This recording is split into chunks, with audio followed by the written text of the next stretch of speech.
Morning everyone, hope you're all doing well. I've got a question from Jack in relations to the anxiety of not knowing. And I think the journey of recovery can be quite anxiety inducing because you don't really know the outcome of the things you're trying to do. We don't know. When I set off on my recovery journey and really was dedicated, I still didn't know whether it was going to work, and it can cause a lot of anxiety. Jack's question was in relation to the video I just posted about my story, and I had a very anxiety producing environment that I lived in. It was horrific. And when my mum left that situation, I had anxiety of not knowing when she was going to return. I didn't know when she would return. But what I had to put in my mind and really try and get myself to rationalize with was that thought pattern I was having of not knowing and being anxious about it was causing me a lot of stress. So it always comes back to this same question that I used to ask myself, and I still do when I remember. How is this helping me? So I had an opportunity. My mum had left. That had not happened in 7 or 8 years. And I could either make the most of what little time it was to try and get myself up enough to improve my situation, or do I want to look back and go, I squandered that opportunity because I was too preoccupied with worrying. So every time I would notice myself, you have to be very cautious with what goes on in your mind, the loops that can occur, is I would snap myself out of it, I'd clap my hands, I would try and shift my attention. It's very difficult, especially if you've been doing this for a long time and you're in a very vulnerable situation. It's so difficult, and it takes great patience to retrain the way your brain operates. So every time I noticed, I would try and divert my attention by either clapping my hands, saying some kind of mantra, I love myself, I love myself, I love myself, until it passed. No matter what I'm going through, I love myself. No matter what I've done, I love myself. No matter how I'm feeling in this moment, I love myself. No matter whatever it is you're feeling, just get it out, just speak, write it down, write how you're feeling, journal it, burn the letter. These are little tactics that I used, and as weird as it may sound, it really helped me. And I go, right, what is the outcome I want out of this situation? I want to get out of this situation. So what is going to help me get out of that situation is to make the day the best day I can possibly do, at the same time as loving myself and not giving myself a hard time for not living up to expectations. And it's really getting the balance of loving yourself but putting into action the things you need to do to recover. And the anxiety of not knowing is going to occur with everything you do in your recovery. The anxiety of not knowing whether your diet's the right one. The anxiety of not knowing whether the routine you're doing is the right one. But it's important to know that you can't be perfect.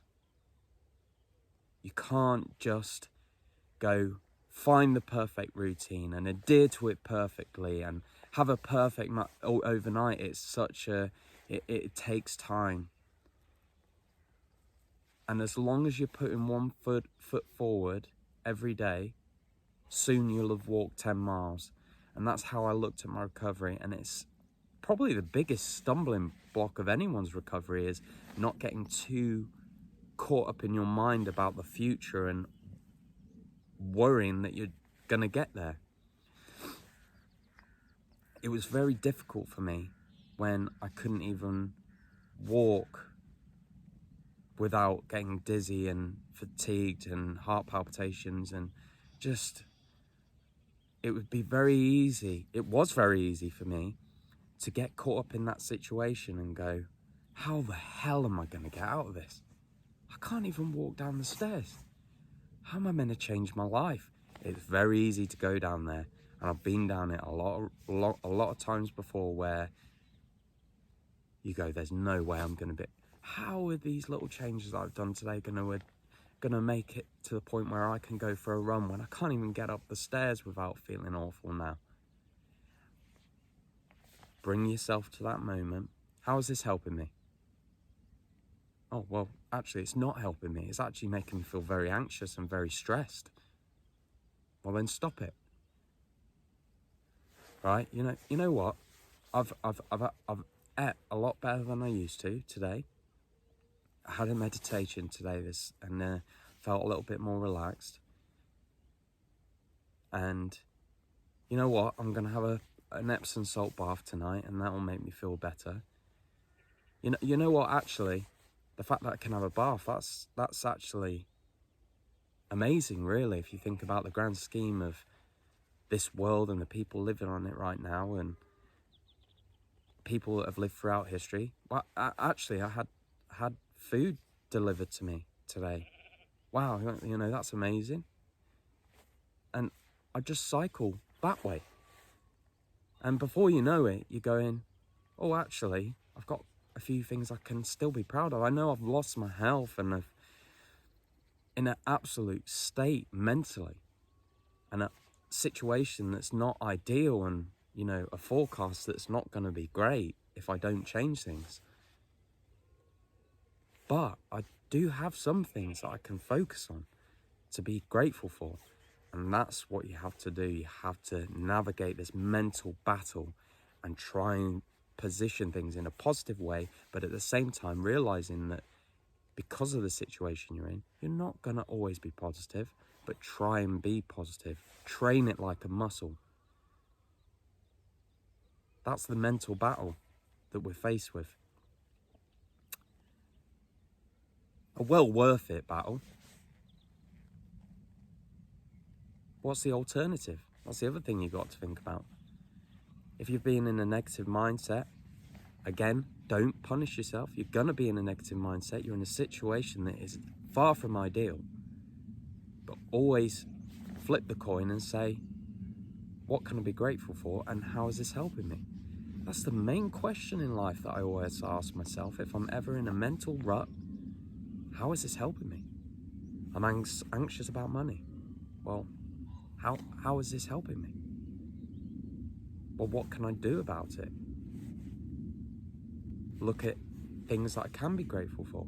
Or I'm anxious about a relationship. I'm anxious about a situation. How is this helping me? How is anything that goes on in my mind today helping me get to where I want to be? Write it down. All the things that you're thinking about, and put a big question next to them. How is this helping me? And it will fall on deaf ears. You'll just look at it and go, this is not helping me. Actually, a lot of the things that are going on in my mind are not helping me at all. They're actually hindering me.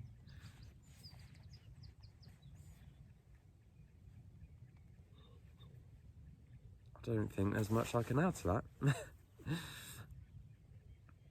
But I understand how difficult it is. If you think about my situation where my mum left, I was left in a house on my own. It was quiet. I was nearly 16 stone or something, and had all that retention, which I think was the kidneys starting to suffer. Puffy. I couldn't look in the mirror without feeling sick and confused at why I'd ended up like this. I couldn't get down the stairs without needing a rest and a nap. It was very easy for me, and I did it for years. But I'd go, I feel so defeated. How have I got to this? How are little changes I do today gonna really transform this to the point now where I go, right, let's wake up, let's have a workout, let's go to work, have a 10-hour shift at work, come home, cook dinner, play with my kid, go to, just an action-packed filled day. In my mind, when I was at the very beginning, I looked at that and thought, impossible. How is that possible? How are these little changes I'm going to do? How is this helping you? How is that train of thought helping you? How is that helping you to get to that point that you want to be? And it isn't. That's what you've got to keep asking yourself over and over again. It's like a mantra. How is this helping me? It's not. Well, let's try and rejig that up. And it will take a bit of time to rewire your brain in a more positive way. But it does happen. You just train it like a muscle. I think that answers your question, Jack.